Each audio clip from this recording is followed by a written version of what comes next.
Shivanshu recording studio बानावर विशुनगंज।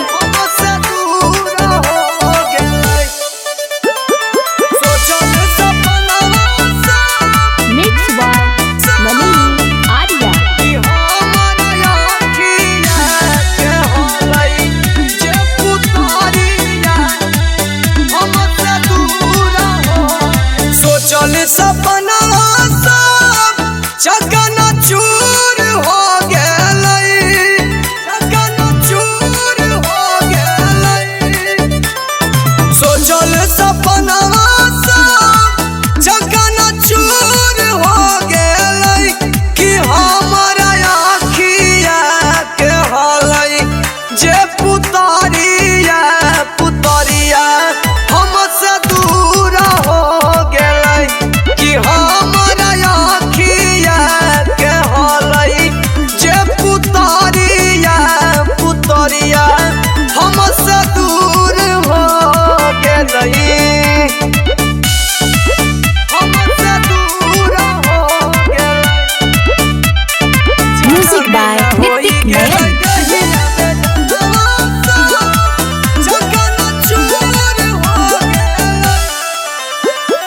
लगत न होरा बिना एको पल मनवा लागो है कि दे दिया अपन पारना, लागो है कि दे दिया पारना।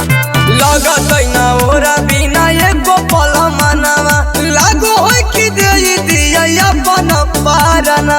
दिलवा के टूटल अरमान मन मजबूर हो गेलै कि हमारा आखिया के हलई जे पुतरिया पुतरिया हमसे दूर हो गेलै कि हमारा आखिया के हलई जे पुतरिया पुतरिया हमसे दूर हो गेलै, हमसे दूर हो गेलै। Music by Nitik Nayan.